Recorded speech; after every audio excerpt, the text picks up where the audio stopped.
Among those concerned about their health, there is a growing demand for organ meats. This helps us be more profitable if we are marketing our own beef direct to the consumer. Organ meats are the most nutrient-dense food on the planet, period. When you look at pure nutrient density, there's nothing else. You want to get organ meats into everything. So again, the ancestral, the paleo, just like the extra fat, incorporate organs into there. And I can put heart, liver, kidney, thymus, whatever, into that. But along with that, we need to know our true costs. Okay, or don't go to the grocery store and see what's being charged at the grocery store and say, well, this is what we're going to charge. Well, how in the heck do you know you're actually making a net margin? We're going to talk to Dr. Alan Williams from Understanding Ag today about all that and more on this episode 452 of the Working Cows podcast, brought to you by Understanding Ag.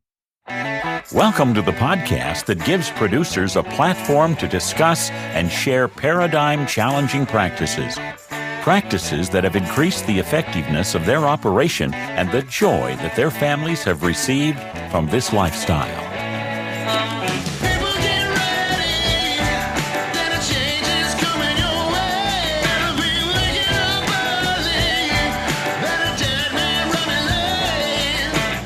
Howdy, everybody. It's Clay Connery, host of the Working Cows podcast, recorded exclusively in the Understanding Ag studios. Very excited to be joined by part of the team there at Understanding Ag.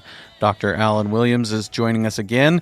This is part 2 of what will be a 3-part series on the grass finishing of animals, the processing of those animals, and then later we'll talk about the marketing of those animals. How do we actually sell those products to their end consumer? And so today we're going to focus on the processing piece of that. How do we process these animals to maintain the quality that we fought so long and hard to develop through the grass finishing process?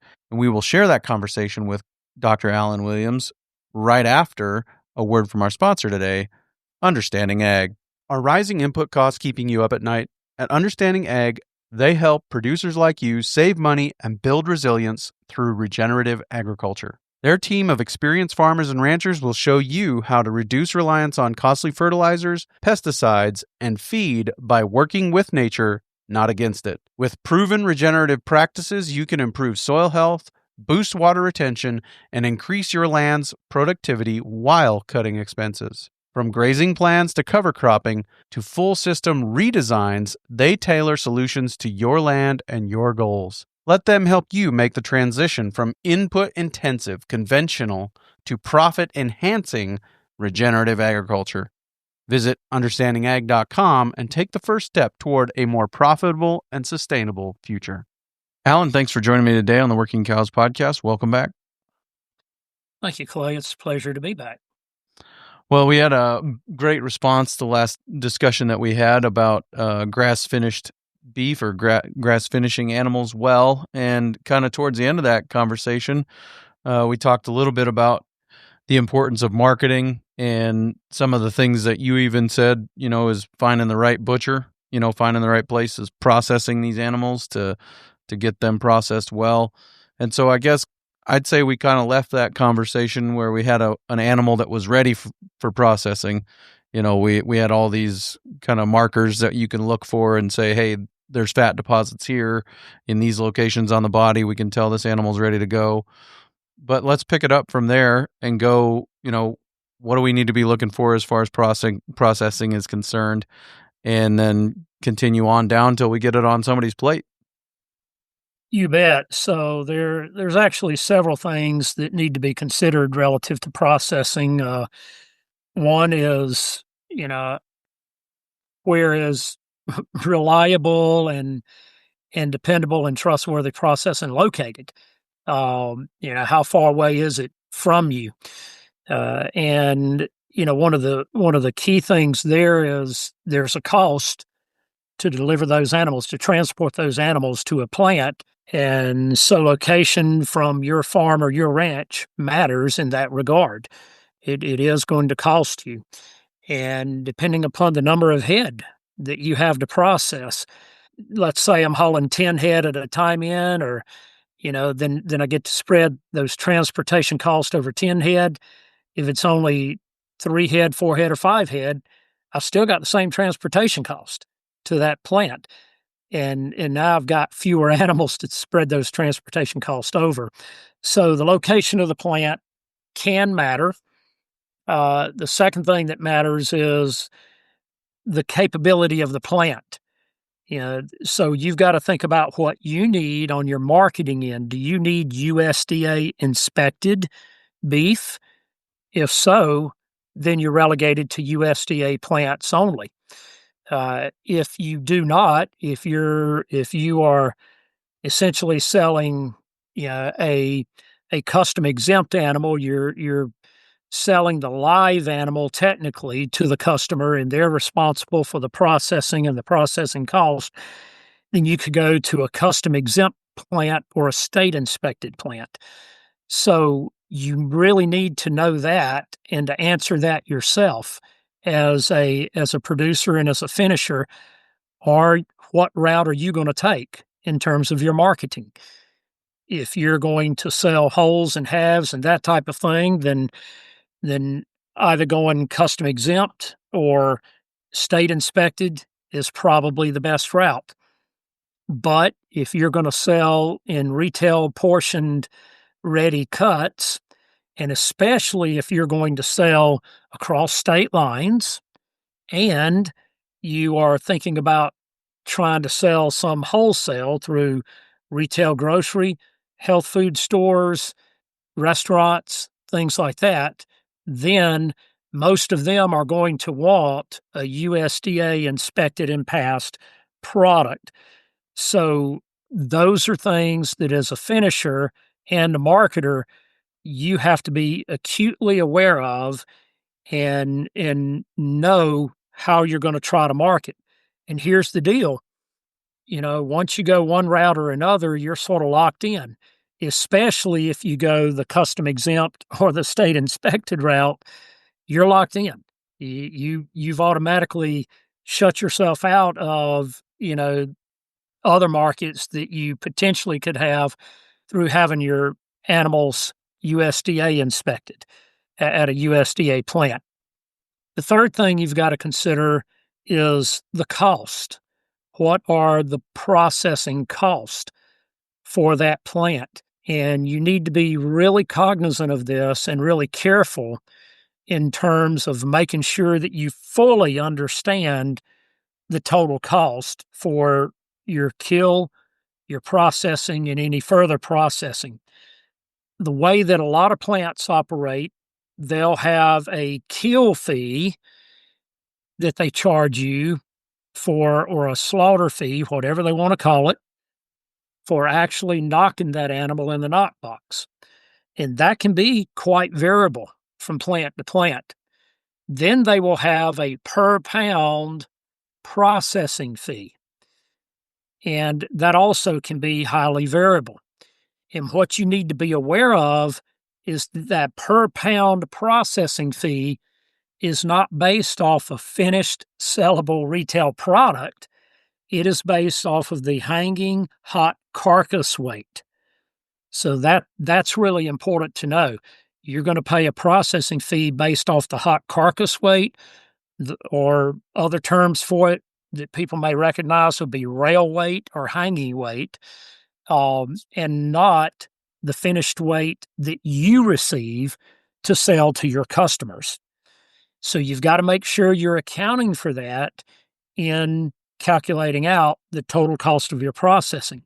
Then if you want further processing or detailed portioning, things like that, often that's extra.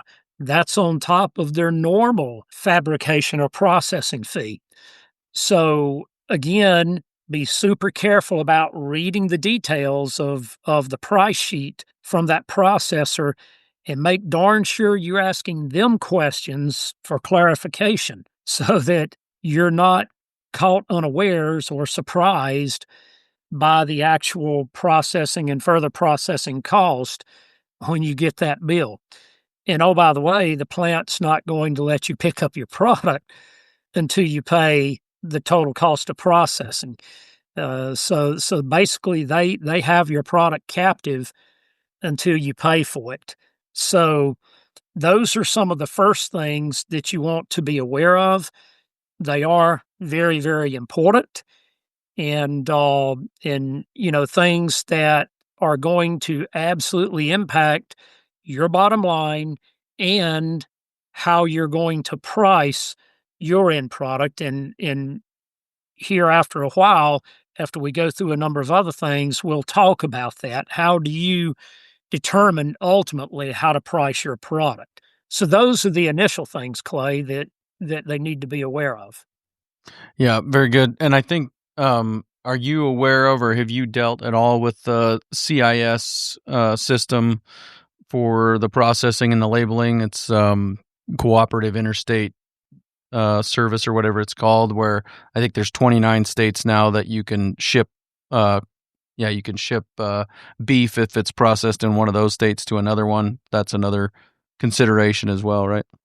Yes, it is. That is a consideration, and essentially what that means is that those plants, even though they're state inspected, have agreed to have standards that are very similar to a USDA inspected processing plant.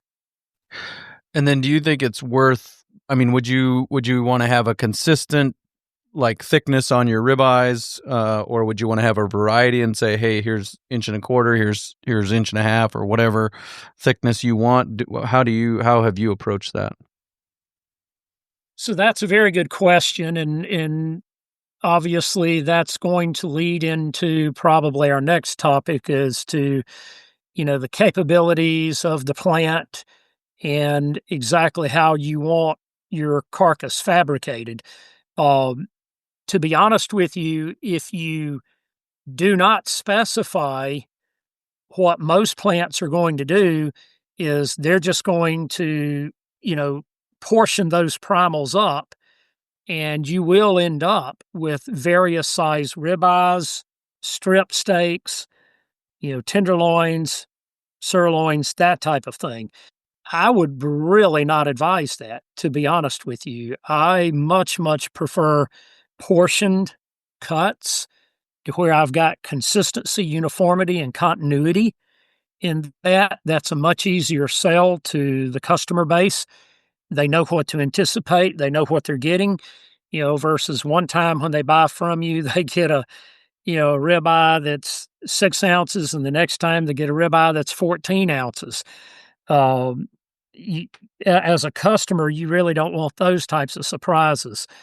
Even though 9 times out of 10, you're still paying by the pound, so you're still paying an appropriate amount, you still want to know the approximate size of the steaks that you're getting. So we have found that it's far better to have them properly proportioned. So, all the ribeyes 10 ounces, as an example, are close to that. You can have, a couple of ounces here or there leeway, but most plants, if they're really good, they can do that, and with, minimize waste that may have to go into trim and that type of thing. It's not that hard to do good portion sizing, but that is something you better be aware of, because if you're not, they will be highly variable. Let's take a quick break and hear a word from our sponsor today, Understanding Ag. As farmers and ranchers, we've all heard pitches from ag consultants about the next great new product that will increase our yields, pounds, or animal performance. And each of those silver bullets comes with a price tag that you pay year after year, taking more money out of your pockets and putting it into someone else's. Our friends at Understanding Ag aren't out to sell you anything, but the knowledge to grow healthier soils, plants, animals, and profits. Their goal is to help you become your own best manager, a short-term client, but a long-term friend and partner on the road to regeneration. If you're still waiting for that next year that's going to be better, maybe it's time you give Understanding Ag a call. Check them out at understandingag.com. I know you'll be glad you did. Something you mentioned again towards the end of that last conversation was that you've had beef that was finished well, ready to be processed, went to the went to the processor and something about the way it was processed, it came home undesirable. It wasn't what you wanted. And so talk to me about some of the things that you want to pay attention to there, some of the things that you're looking for as far as, like you said, a reputable processor and some of the things to watch out for. Yeah. So, one of the things that you want to take a strong look at and to completely understand are the capabilities of the plant. First of all, starting with how many animals can they actually receive in their receiving pens and hold before going into the knock box. So, what size load can the plant handle? Um, Secondly, you need to know how many animals they can slaughter in a day, how many animals they can fabricate in a day. That's definitely going to influence, the ability of that plant, whether they're a plant that works for you or not. So you need to know their holding pen capacity, their daily kill floor capacity, their daily fabrication floor capacity, and even their cold storage capacity. All of that matters. So you want to make sure you do your research. I'd advise people to actually go to any plant that they're considering and get a tour of the entire plant, before they ever actually have anything harvested there. So that being said, the next thing that you want to know is, okay, what are their fabrication capabilities? Are there things that they don't know how to make, out of a carcass? What's on their cut sheet? Ask to see their standard cut sheet. And then if they don't have all the cuts, items, or SKUs that you desire, you need to ask them, are they capable of doing that? Do they know what this cut or that? Do they know what a Denver steak is? Do they know what a culotte is, as an example? Okay, if those are things that you're wanting. Do they know how to cut them properly and to have them, portion size properly? So you need to understand the plant's capabilities in that regard. Then you need to understand their capabilities relative to portioning and packaging. How are they going to package the individual end products? That packaging matters a lot because the appearance of the packaging and the product in the packaging, speaks volumes to your potential customer. So you want to make sure that it's attractive. First and foremost, I prefer in the whole muscle cuts and 1 pound hamburger bricks and things like that, I prefer what is called roll stock packaging, where I'm able to have a very nice, so like a black background, with clear film over top of that. And it's form fitting across either the 1 pound hamburger brick or the portion steak or roast, so that you get this very, very attractive appearance in the package. And I love that black background on the bottom of the roll stock because it makes the cherry red color of beef really pop and shows off, so to speak, the appearance of the product. So you need to be acutely aware of how they package their product. And when you first take your tour, that's one of the things that I would ask to see is show me some finished packaged product. Show me what it looks like and how you're packaging it. The second thing is a good seal, on that packaged product.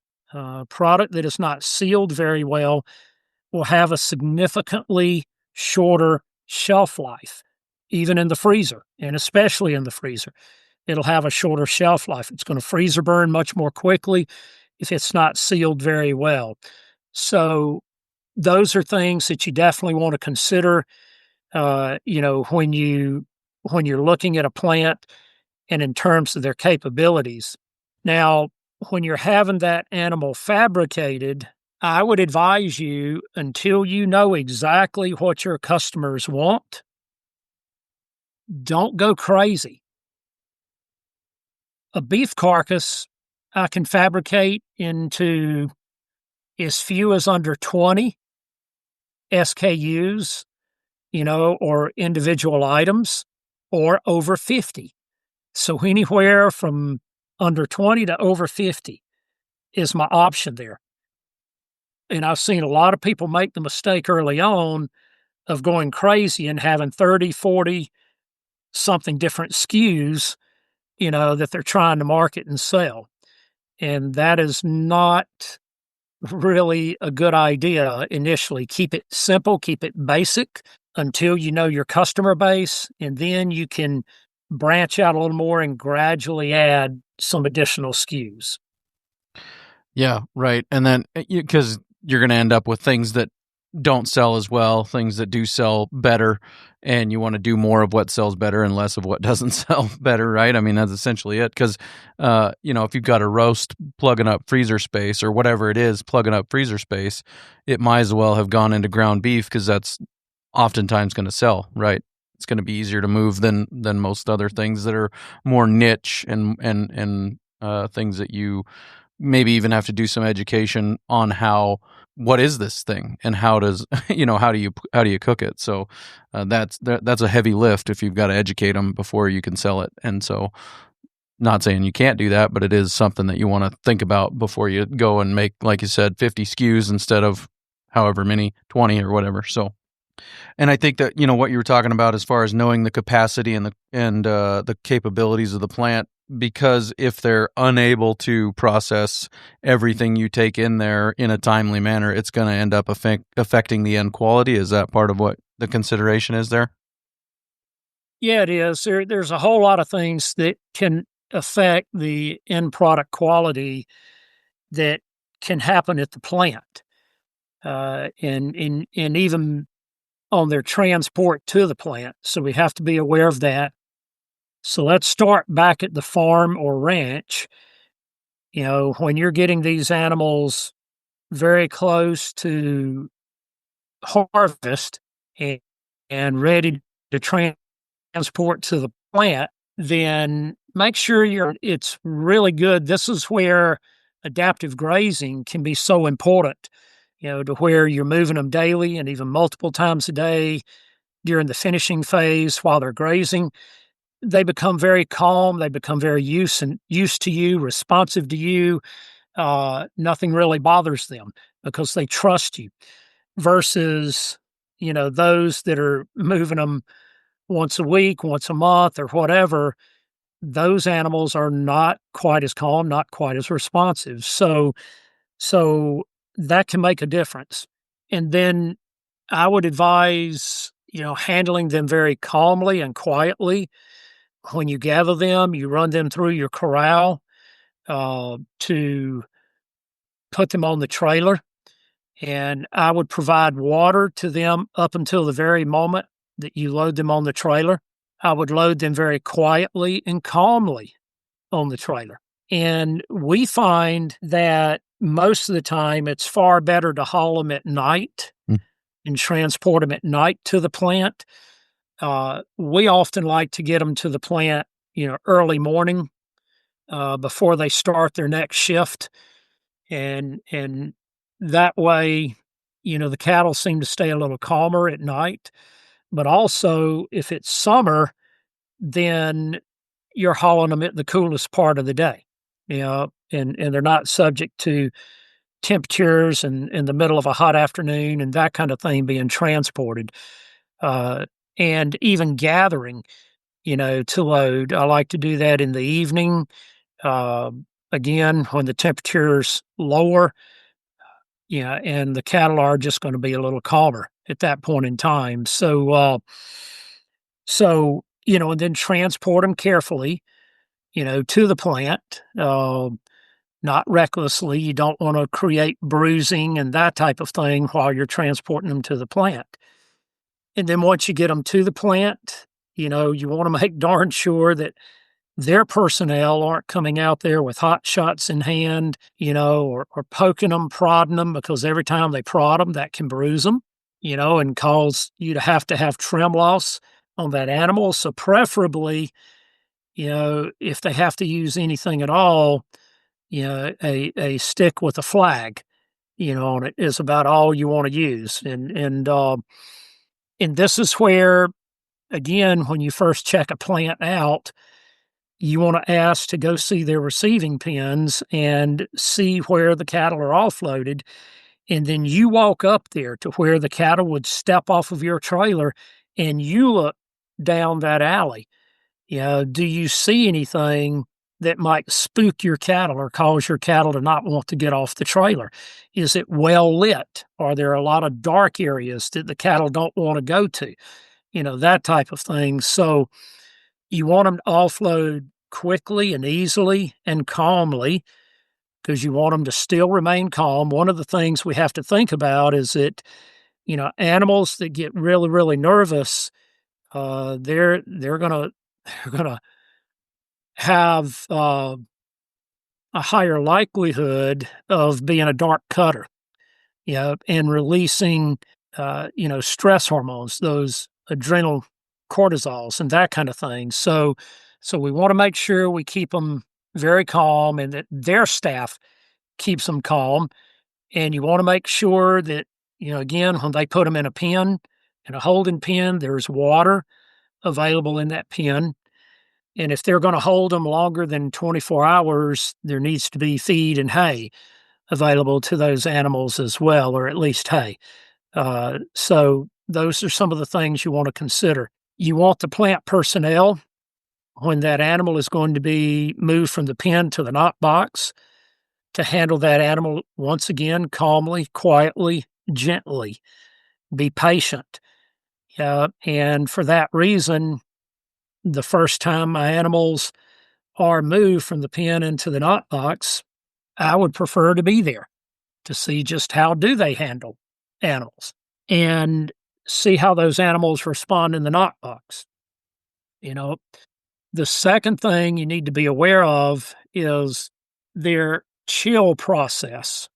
There's certain things on the kill floor that need to be done properly to prevent any contamination of the carcass, that type of thing, particularly when, removing the hide from that animal and eviscerating that animal, removing the guts or the offal from that animal.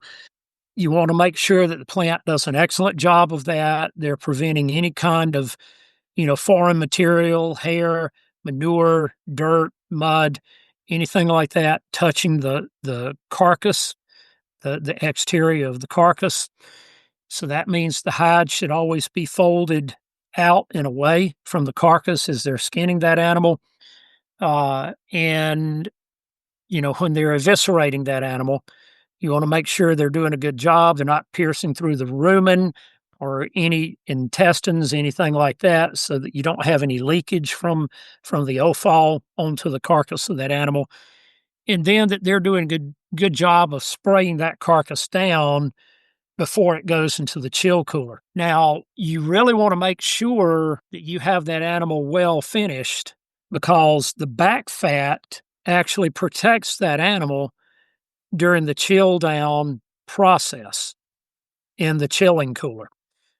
And animals that are thin rinded, that are not well finished, they can experience what is called cold shortening, which means that they can more rapidly, those sarcomeres, those muscle fiber bundles, can contract very quickly and sharply.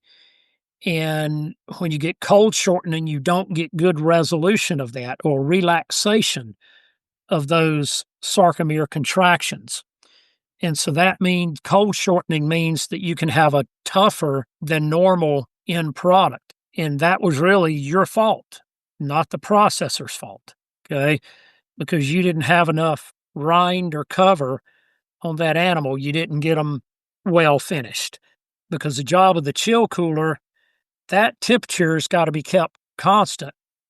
And the job of that chill cooler is to take that animal from body temperature on the kill floor down to a chilled, refrigerated temperature in a reasonable amount of time that allows for onset and resolution of rigor, so that we don't have, cold shortening induced tenderness issues.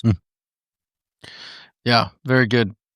Interesting stuff there. So dark cutters, can hormones alone, the release of hormones, stress hormones alone, produce dark cutters, or is it going to also require some kind of a physical contact?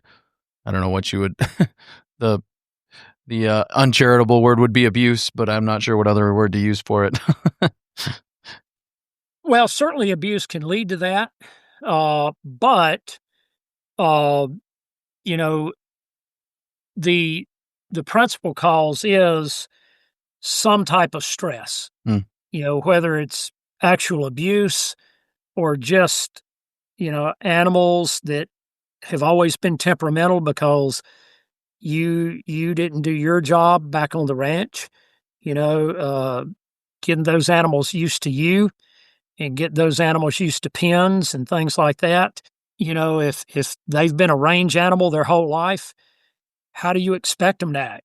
When you corral them, then you throw them on a trailer, and then you throw them on a pen somewhere at a processing plant. They're just not going to respond well, and that's not the animal's fault. That's our fault because we did not do our job prior to that, making sure that we had calm animals. But that's basically what's happening there is they're burning through the glucose stores and that kind of thing in the muscle, and they're not able to replace it before they're slaughtered. So again, we want to make sure that we're handling that. And animals that are very flighty or temperamental, again, that can lead to the onset and resolution of rigor not going as planned and not getting full resolution of rigor. So that also can lead to increased toughness in the end product.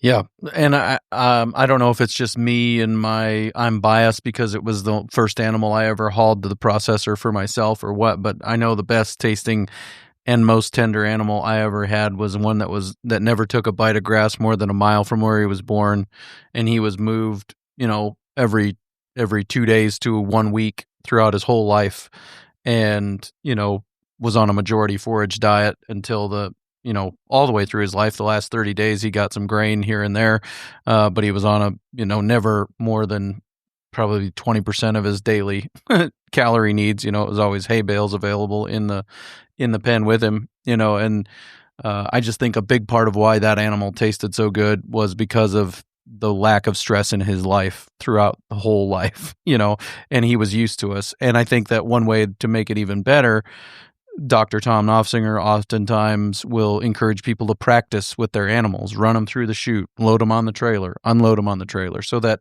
when that day comes that, their one bad day in their life comes, they're just, this is another day. I've been on this trailer many times, been off this trailer many times. Nothing bad ever happened, and I think that can be a helpful strategy as well, right? Well, it absolutely can be. Everything that you can do to get those animals used to pens, trailers, those types of things is really recommended because again, that's going to happen, and you don't want the day you're hauling them to the processor to be their very first experience with all of that because they're probably not going to respond very well. And I can, one thing as an analogy or a comparison here, is when I was growing up, there were two ways that we typically hunted deer, in the South.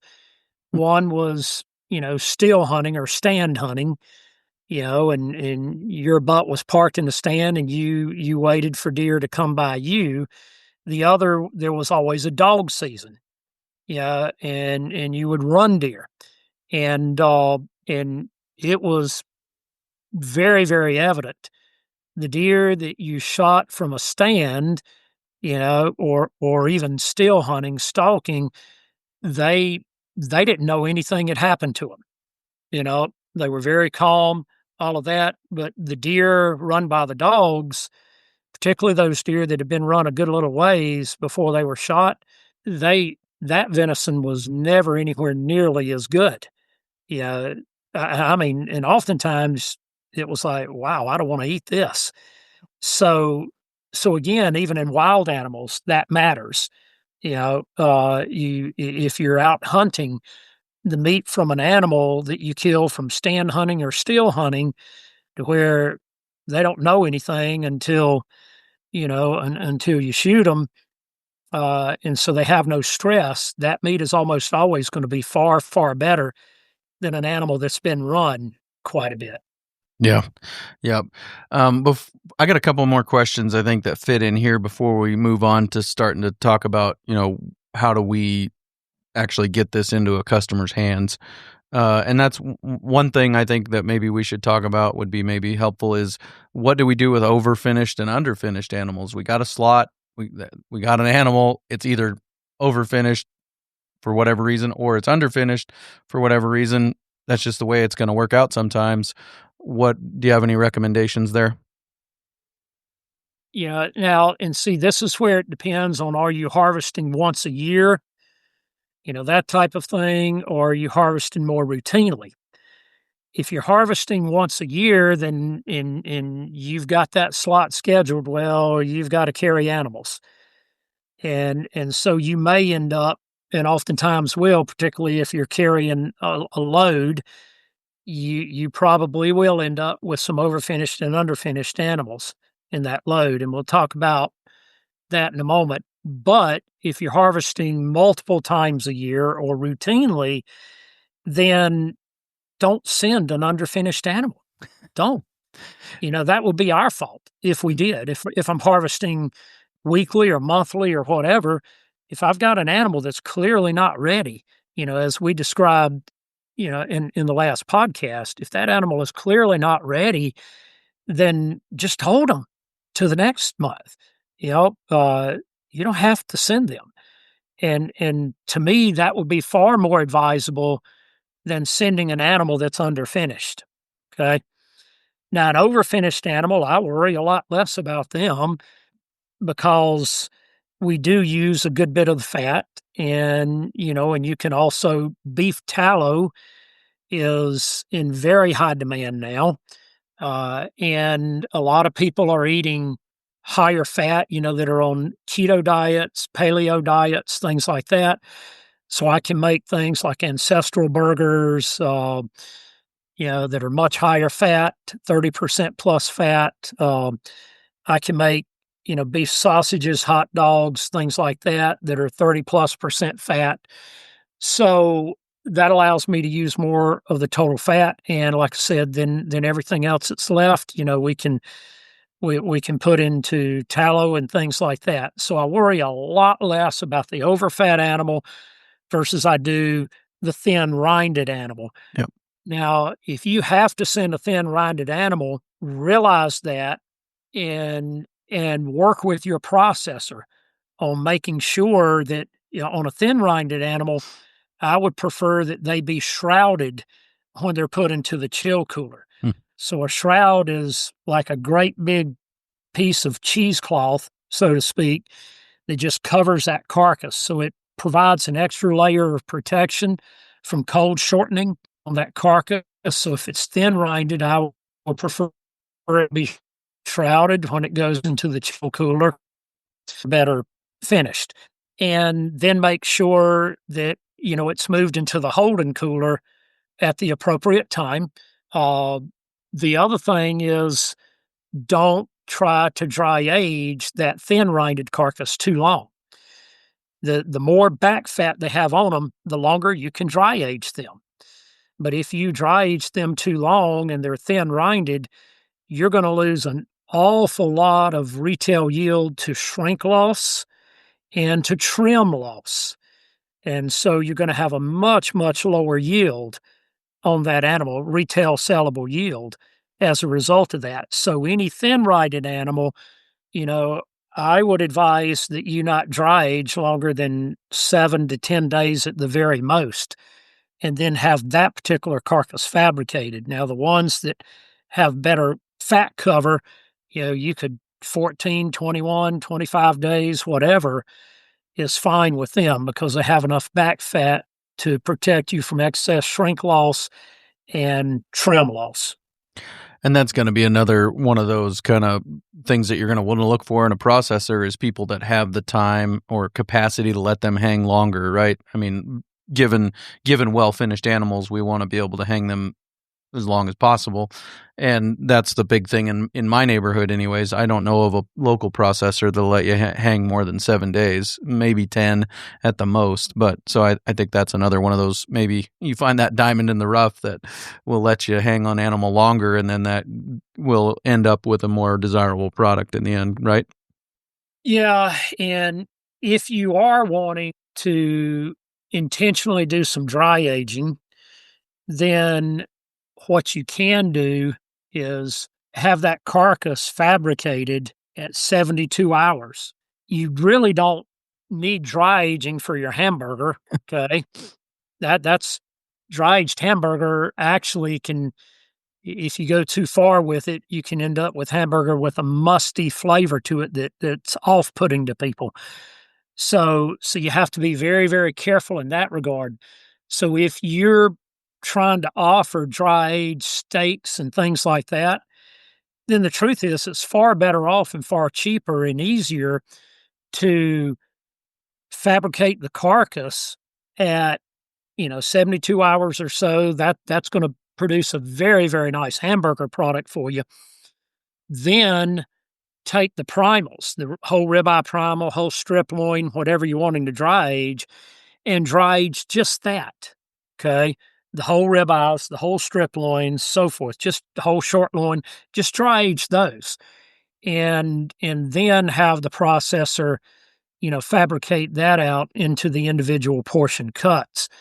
That would be my advice rather than trying to dry age the entire carcass too long, because, even with good fat cover, if you try to really stretch out your dry aging of the whole carcass, you're still going to have a good bit of shrink loss, and you are going to have trim loss. And if the fabricators on the fabrication floor are not really careful in their trim, okay, of that external rind of that carcass that's going to have all that the hair growth on it, the fungal growth on it, and maybe a bacterial plaque here and there, right? Then if they're not super careful about making sure all of that is trimmed off, if any of that gets into the grind, then again, it can produce a distinct whying or off flavor that your customer is going to complain about in the hamburger. Yeah, certainly. And dry aging is done kind of at refrigeration temperatures, right? And when you go into a freezer, that shuts that process down, and it's kind of the end of that. That's correct. Dry aging, and there's 3 key factors to dry aging: temperature, humidity, and air speed. Okay, so air movement, fan movement, that kind of thing. So you want to make sure all 3 of those things are correct. If even one of those things is off and out of ideal range, then you can end up again with quite a bit of trim loss on that dry age primal. And that's going to cost you quite a bit of money because these are your highest value cuts. So dry aging is as much an art as it is a science. And you want to make darn sure that your processor fully understands dry aging and has done a good bit of it. If they have not, then don't ask them to dry age for you. You're better off having not dry aged things than things that are dry aged poorly. Yes, you are. And the other thing is, I would, when you do that first tour through the plant, another thing I would do is, ask them to take me through the chill coolers, the holding coolers, all of that.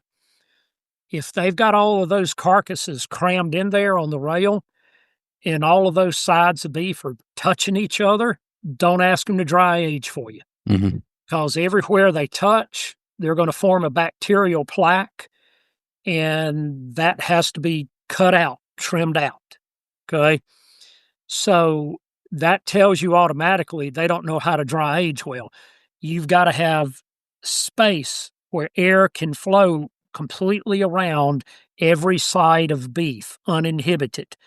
Okay, so you've got to have enough space between each side. So that will be an immediate red flag to me on that plant's ability to know how to properly dry age and to get that done for you. Yeah. And would you say dry aging basically is beneficial if it's done well for everything that doesn't end up as burger or sausage? Or are like roasts, maybe don't worry about them, more your steaks and some of those things? Yeah, it's, for whole muscle cuts, you don't really want to eat them green, what we call green. Hamburger, we can eat green, okay? Non-aged, and it'll be very good. But whole muscle cuts need some type of aging on them, whether it's a dry age or whether it's a wet age, okay? In wet aging, that means that I can have whole primals packed, vacuum sealed, and set at refrigerated temperature, for a couple of weeks or whatever to wet age, and then portioned. Now, wet aging is a little different than dry aging for obvious reasons. There are some obvious reasons. One is, the dry aging, I'm not packaging it at all, and I've got air flowing around it and so forth. With wet aging, it is sealed up in a package. With dry aging, I am going to have some shrink loss and some trim loss. With wet aging, I'm not going to have the shrink loss and the trim loss, or you shouldn't. But I will get further tenderization through wet aging. Now, the dry aging not only contributes to further tenderization of the carcass, but it also, due to the shrink, it concentrates the flavor more. Wet aging will not concentrate the flavor as much as a dry age will. So you've got a little bit of give and take there, right? Now, most of the beef that people buy at the grocery store, well, almost all of it, it is not dry aged ever. It's the whole muscle cuts are wet aged. So they ship the whole ribeye primals, the whole strip loin primals, whatever, the whole chuck primals to the grocery store, and they're kept in the box under refrigeration. By the time it leaves the plant, it goes through the distributor and then it's delivered to the grocery store. Usually it's had a couple of weeks or so on it. And then the grocery store may decide to put another week or so on it, before they open it up and portion it. So the wet aging sort of happens just due to the logistical transport of beef in the commodity beef sector. With us, we got to be more intentional about it, right? But that being said, the freeze-thaw process also does provide some additional concentration of flavor and tenderization. So when I freeze a product, there is shrink going on there, okay? That's why when you thaw a product out, you get fluids in the bag, right? You cut open the vacuum seal bag that's always fluids you've got to pour out. And often people say, oh, well, so you've got the fluids that have accumulated in the muscle but are drawn out through, so you get some shrink. So that concentrates flavor. Then the thaw process itself, a frozen meat thawing, actually produces some further tenderization of that end product. So the freeze-thaw process can actually contribute to a little more concentrated flavor and a little more tenderness. Very good. Let's talk about some other opportunities with these animals. And here I'm thinking of, things you could do with the offal, as you mentioned earlier, even like I heard Monty Bottens the other day say his favorite animals are the vaca vieja, which is the old cows that get processed. So maybe some of these things that are outside the box that we don't think of as opportunities. I know our intent is to put the organ meats into the burger in the next animal that we have processed. So talk to me about some of the other opportunities that you see for some of these things at the processing level. So your cost to raise that animal, fatten that animal, transport it to the plant, and all of that is going to be the same regardless of how much sellable product you get back out of that animal, right? So I want as much sellable product as possible out of every individual animal to offset the cost of raising and finishing that animal. Now, we all know, of course, I'm going to keep all the red meat yield, right? Nobody thinks I'm not going to keep my hamburger. I'm going to throw that away, or my steaks or whatever. You keep as much of the red meat or carcass muscle yield as you can. But you also need to be thinking about every other possible sellable item from that animal. And so that includes the bone. And we do know that there's a lot of different ways we can sell bone. So I would keep as much of the skeleton or bone of that animal as possible. The leg bones, the femur, all of those types of things we can use to make marrow bones. And, marrow bones are becoming more and more popular for people to consume. They're very popular as an appetizer in restaurants, and they're super healthy for you, even very, very healthy for babies. So people with infants and toddlers, they actually need to be feeding them, some of this marrow. It is just unbelievably healthy for getting a child started off right. And more mothers and families are becoming aware of that. And so they're seeking bone, marrow bones, that type of thing. Very, very good. Very good when spread on toast, by the way. Everybody thinks it sounds disgusting, but it is better, I think, better than butter. 10 times better than butter. And I love butter. Yeah, me too. Okay? I mean, I'm a butter fan. But yes, absolutely 10 times better than butter. It's almost like you can't get enough of it, Mm-hmm. The other thing that is becoming really huge is bone broth. Right? So that's why you even not just the marrow bones, but all the other bones, the vertebrae, neck bones, everything, keep as much as possible because bone broth has become a super hot item. It's a multi-billion-dollar a year business in the U.S. now. So definitely keep that. And you can either determine whether you're going to make the broth yourself and sell broth as some of your SKUs, or you're going to sell bone for your customers to make their own broth. Okay? But don't not keep your bone. Also, pet treats, out of all the bone. And we like to have the plant smoke the bone. And boy, does that really, dogs just absolutely love those smoked bones. So a lot of things you can do with that. The fat, beef tallow is becoming an enormously popular item, both for cooking, frying foods in. You haven't had a French fry until you've had a French fry fried in grass-fed beef tallow. There's just nothing like it other than maybe duck fat fried French fries. But so for frying anything that you're going to fry, beef tallow is highly useful for that. And now tons of people are smearing it all over their faces, right? It has become the new miracle salve or cream for faces and so forth. And men, I think as many men as women are using it now. And deodorants. It's a highly popular item. Deodorants too, right? Yeah, absolutely. So definitely save your fat, for your suet, all of that. The other thing is put as much of the fat as you can into, your SKUs.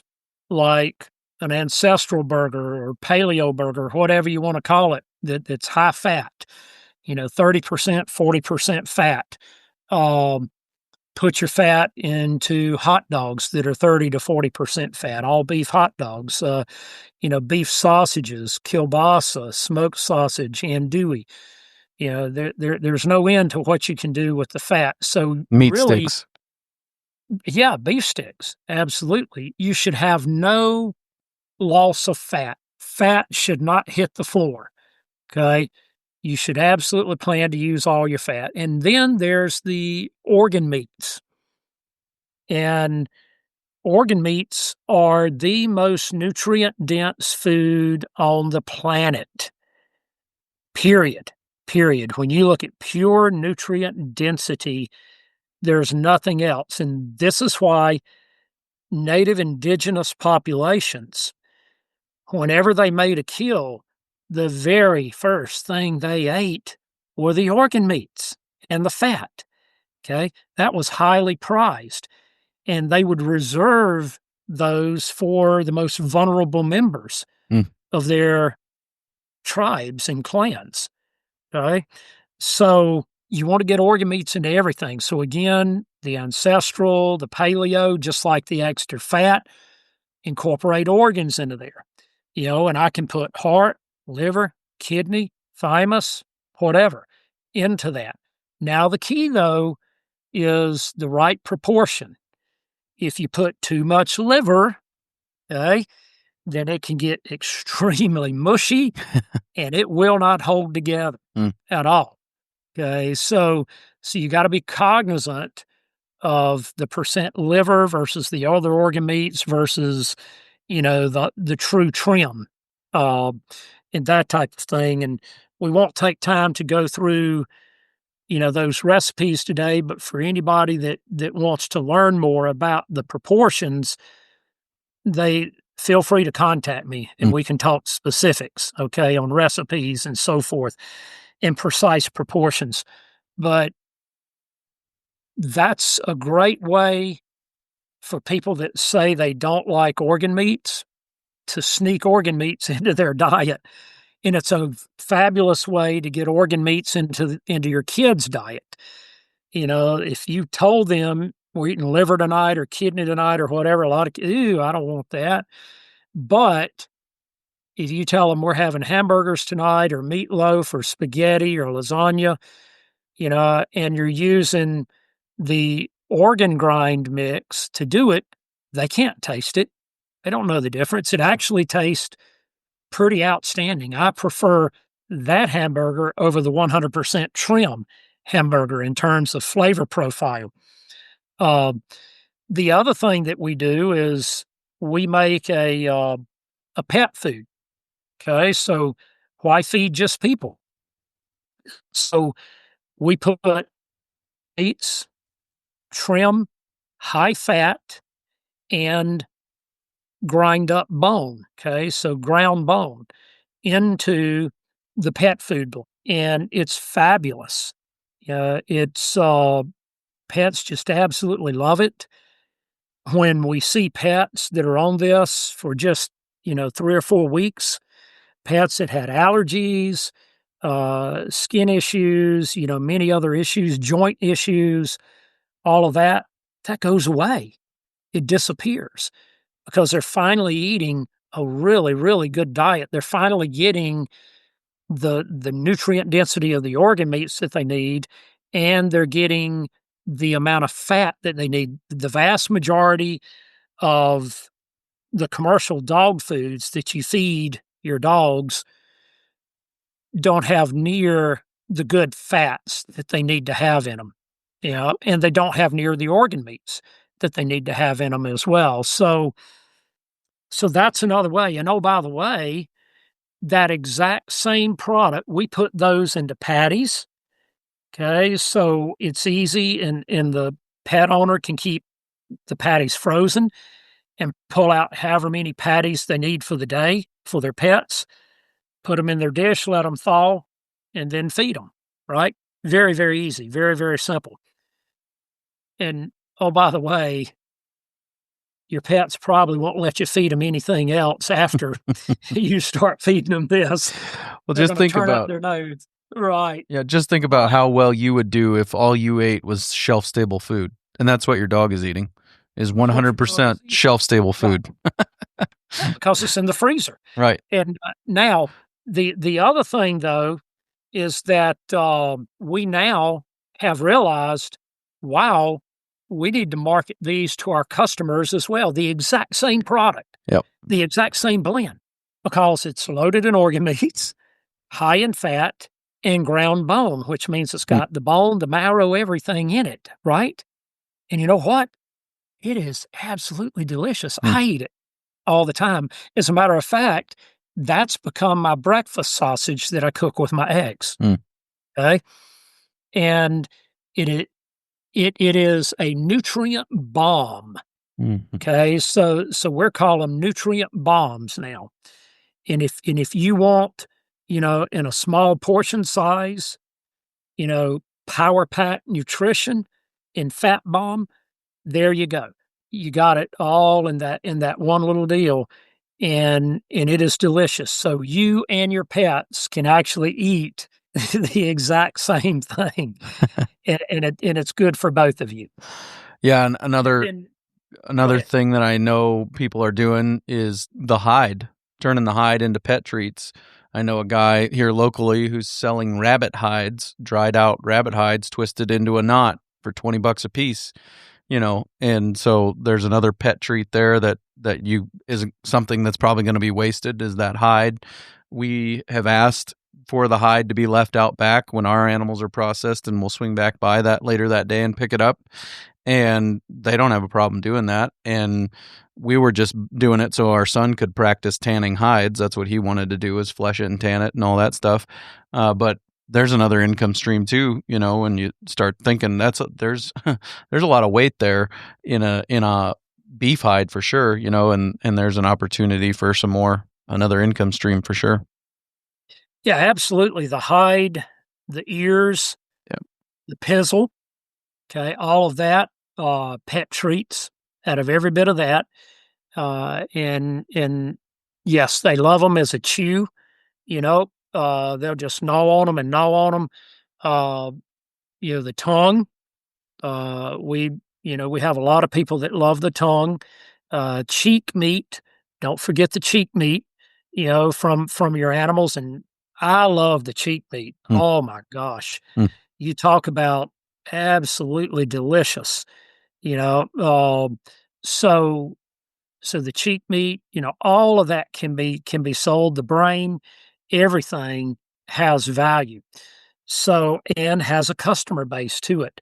So again, keep absolutely as much as you can out of that entire animal. Leave your processor with very little, to go to rendering and that type of thing. And that's a liability for them. A lot of times some of these smaller processors, they've just got 55-gallon drums out back full of this stuff that they've got to figure out somewhere to go with it, and so you can, I'm sure it might be a little more work for them in some cases or on the day of, but I'm sure they're willing to do the work if you just ask, right? Yes, they are. And we don't have any problem with that. With our processor allowing us to be able to keep all of our organs, again, hides, bone, whatever. They're very, very agreeable to that. Yeah. Sure. Okay. So we've spent an hour talking about processing essentially. Let's talk a little bit about from the processor to the end consumer. And I think where we need to go is, what are we doing with all that when we go pick it up? Where does it go? How do we store it? How do we start to take care of it now that it's ours?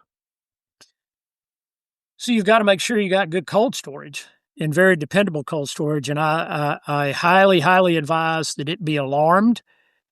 And so that if it gets out of temperature, it's going to alarm you immediately, and that alarm is going to trigger on your smartphone that's always with you.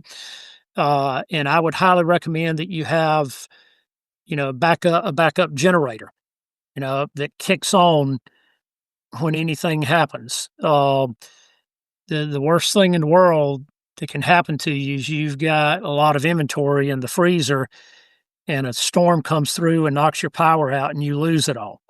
So make sure it's alarmed and make sure that you have a backup generator that either you can kick on or I prefer it automatically kicks on its own.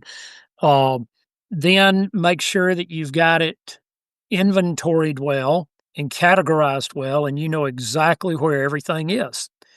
And as you're adding new inventory and you've still got old inventory, always make sure that the old inventory is up front, so that you're not pushing new inventory in front of old inventory and the old inventory is becoming even older, right? Because now you don't even realize it's there anymore.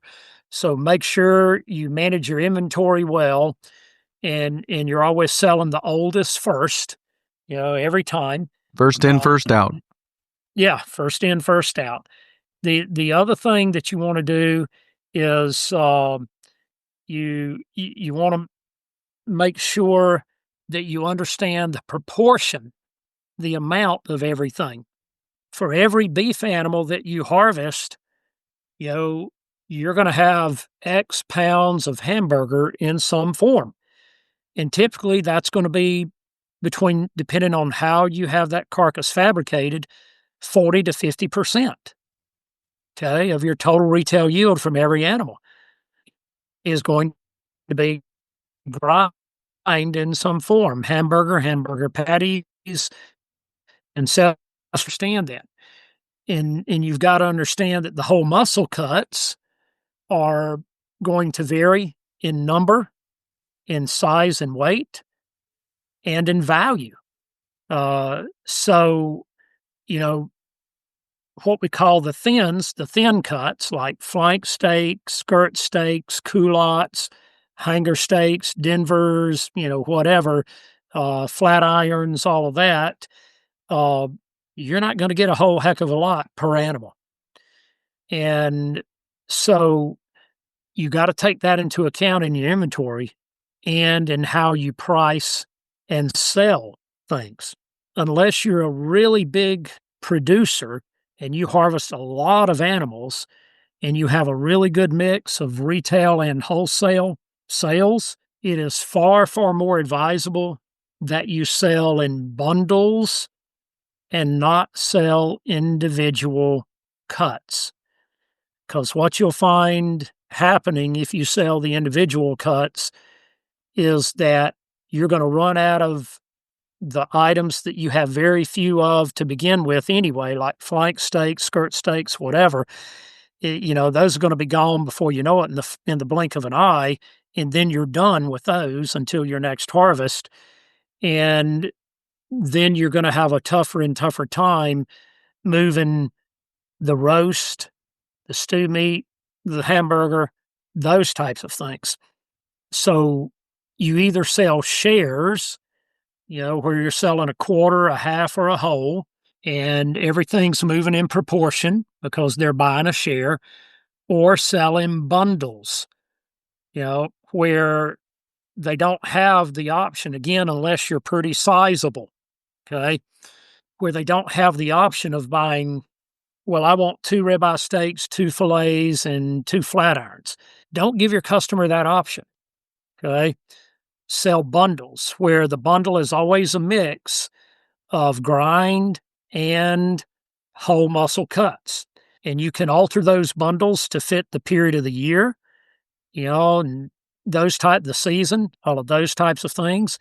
But this is where you need to be always cognizant of your inventory. And we don't even put in our bundles, we don't list out the specific whole muscle cuts that they're going to be getting. They know they're going to get X pounds of grind, depending on the bundle, X pounds of grind, and X pounds of whole muscle cuts. Well, the whole muscle cuts are going to be what we have in inventory, okay? And that's far, far better, because otherwise you're going to find yourself very quickly out of balance. And the truth is, even the bigger programs out there, like Butcher Box and, Verde Farms, and there's quite a few others out there, U.S. Wellness Meats, all of those, they actually buy in primes, middle meat primes to allow customers to be able to buy individual cuts and to select only what they want when they want it.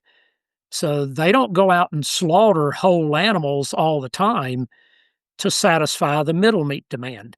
They go buy boxed middle meats, okay, primals, and to augment their supply. Because you cannot harvest animals just to sell ribeyes and strip loins and tenderloins. You are making an enormous mistake if you do that. So never, ever, ever do that. So again, sell either in shares or bundles or a combination thereof, unless you're really big, and you're augmenting by buying in some boxed beef primals to help supplement those middle meats. Yeah. Yeah. Very good. Let's think about something you mentioned earlier. And you said we'd get around to talking about it later on, about how to price these cuts, how to price these packages, how to decide how you're going to actually market them, and how to figure out what it costs you and some of those things. So the way not to do it is to go on others' websites and say, well, they're charging this and this and this for their steaks, their hamburgers, so this must be what we need to charge. Do not do it that way, okay? Or don't go to the grocery store and see what's being charged at the grocery store and say, well, this is what we're going to charge. Well, how in the heck do you know you're actually making a net margin? So the way to price your product is know all of your true cost all the way through the system. So you got to know what it's costing you to produce a live animal. You got to know what your processing and transport, cold storage costs are, your packaging costs, your sales and marketing costs, your delivery cost. You got to know all of that, and you got to know it really well. And then you've got to allocate that across. So now I know out of the whole carcass what I've got to make, right? So I know my total cost for that animal all the way to that retail sellable product. And now I've got to know, okay, what's my break even, right? So let's say my total cost all in, and right now, cattle are high, right? Right. At an absolute record high. So it's highly likely that you're $3,500 to $4,000 into an animal as a break even. Because your business of selling processed meat needs to buy that animal at fair market value. Absolutely. From the production side. Right. And all of these costs need to include you paying yourself for all this work. Yes. Yes, it does. Or you're not really making a net profit. Right. So that means that, again, the live animal, the value of that fat animal live on the hoof right now is going to be anywhere from an average of $2,500 to as much as $3,000. Okay, that's the value of the live animal. And so that's what you've got to pay yourself or charge yourself. Otherwise, you've got improper accounting. You can't say that, but it only cost me $2,000 to get them here. No. That is not how you do this. It is the value of that animal. Okay. So then, depending on what all you have done in terms of fabrication, further fabrication, all of that, you could have another $1,000 to $1,100 per head in that animal. Okay. So now I'm at anywhere from $3,500 to $4,000 into that animal at my cost. So I've got to make more than that to make any net margin. So now I know how many total. So what I advise people do is take that total cost, that break-even cost price, right, and divide that by the total number of retail pounds that you have to sell. And that is the lowest price per pound you can sell anything for, including your hamburger. Never sell your hamburger below that price. Okay, ever. So that's the lowest you can sell anything for. Don't include, in calculating that break even, do not include your bone, your pet food, your tallow, all of that. That should be extra on top of. Okay, so don't include that in your break even. Just the retail red meat sellable product should be included in that, and let everything else be gravy on top of that. So make the red meat pay for itself, and then everything else you sell just adds additional net margin and value to your operation. So that will be one of the things I would definitely advise. And then once you know your break even, now you've got to go back through all of the different SKUs that you're offering. And so if my break even is $8 a pound, now I know I got to sell hamburger for at least $8 a pound, right? So all my hamburger I may initially put in my spreadsheet at $8. Then I may go in, then I'll start pricing out my ribeyes. So ribeyes may go in at 24, tenderloin at 35 to 40, so on and so forth. So I start, a roast at 14, whatever. I start listing all of that, and I've got the price per pound, the total number of pounds breakdown in my spreadsheet. And over here in this column, I've got that break even.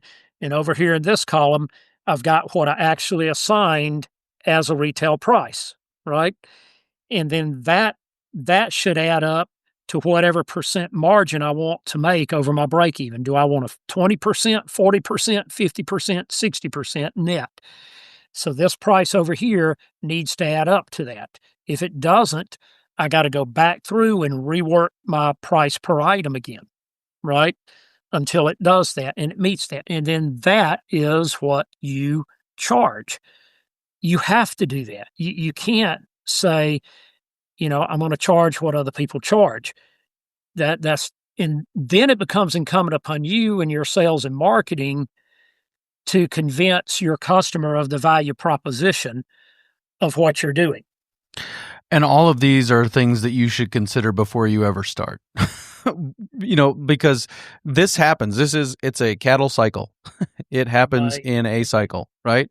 And when the cattle cycle goes high, like it is now, the cow-calf guy, maybe the yearling guy, they make some money. The people who probably don't make as much money are the processors, and these are those times when they end up having some losses probably at the end of the day. The guys, the big box guys, the guys that are marketing, Tyson, JBS, all these guys. These are the times when they're not making as much money. I don't know if they're losing money, but they're not making as much money. And so there's a cattle cycle. It exists. It's real. We need to, if we're going to go into this direct marketing, we need to just count that cost and say, hey, it's going to happen. And just know that those things are coming and you've got to account for that. And there's going to be more lean times, and there's going to be times it's going to be more fun to be in the direct marketing business. Does that match with your experience that it's more fun to be in the direct marketing business in a lower period of the cattle cycle than in the higher periods? Yes, absolutely. I have more leeway there, all of that. So yes. Now the only caveat to that is the price differential between beef in the grocery store and our beef narrows, right? Because right now beef in the grocery store pricing is steadily increasing. And so our price margin differential to the grocery store price is getting closer and closer. So then people can say, well, if I got to pay this much for beef, I just as well buy yours versus the grocery store beef. So that is one caveat to that. But yes, I far prefer a lower to moderate cattle price cycle, where I've got more inherent margin to begin with. But what that does mean is when we're in these historic highs, I absolutely have to make sure, all of the other things that we talked about, the bone, the hide, the organ meats, the tallow, all of those types of things, that's when it becomes even more critical that we are marketing those and adding those in, because sometimes they become your true net margin. Right. Yep. Yep. Very good. Again, we've filled a majority of our time talking about the processing. Maybe, I don't know if we can do a whole nother episode just on the marketing of this actual product. I think all of this was valuable and things that are probably often and easily overlooked and so necessary. But maybe just say a few words about some of the marketing side of it, some of the actual customer communication, customer interface side of this equation. Yeah, and you're exactly right. I mean, there is that is absolutely another podcast, because we can fill the entire time just with that and more. But there are a number of key things that you got to understand on the marketing end. I mean, obviously, one is your pricing and clearly communicating the value proposition. Your story matters hugely, hugely. If you're not telling your story, you're really messing up. And so we can talk about, how do you do that? What's critical in your storytelling? Your website is super critical, and we can discuss that and what that means. Too many people have the wrong concept of what a good website is. The simpler the better is really the bottom line, but you got to know what that means by simple. Yeah. Your use of social media is very important. Your use of email is very important. Your targeted demographics is critical. Don't waste your time targeting the wrong demographics. It is a waste of time. So, and even things like, how are you going to get it to the customer? Are you shipping? Are you delivering? Are you doing pickup points? Are they picking it up on farm, on ranch? Are you doing a combination thereof? And do you want to consider a combination of wholesale and retail? And if you do, then there are some pros and cons and caveats and things that we need to talk about there, because there's a lot of things that can catch you unawares if you're not knowing and thinking about them. So those are just some immediate things that people need to be thinking about. The other is separating your farm production LLC from your marketing LLC. I highly, highly advise that. And we can talk about how to do that and why you would want to do that and strategies to accomplish that. And then the other is proper accounting, all the way from, the production of your animals, the breeding and rearing, all the way through the sale of the end product. Everybody needs to understand proper accounting and inventorying. So those are some key things that we can discuss in detail in a future podcast. Yeah, very good.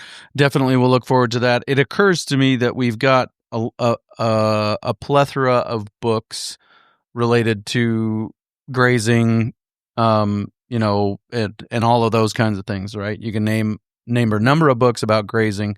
I don't think we have as many resources on this whole issue of processing and marketing. Do you? And I know that marketing is a big thing outside of agriculture, and there's lots of marketing resources, and a lot of those lessons will apply.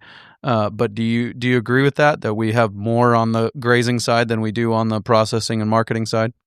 I would agree, and so that means we need to write a book on processing and marketing. I was going to say, are there good ones? Are there ones you're aware of? That would be a good one, and that is something we need to do. Yeah. Sure. Yeah.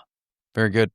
Well, Alan, I appreciate your time today, and I look forward to a future conversation on the customer communication side of this equation. Sounds real good. I appreciate the opportunity, Clay.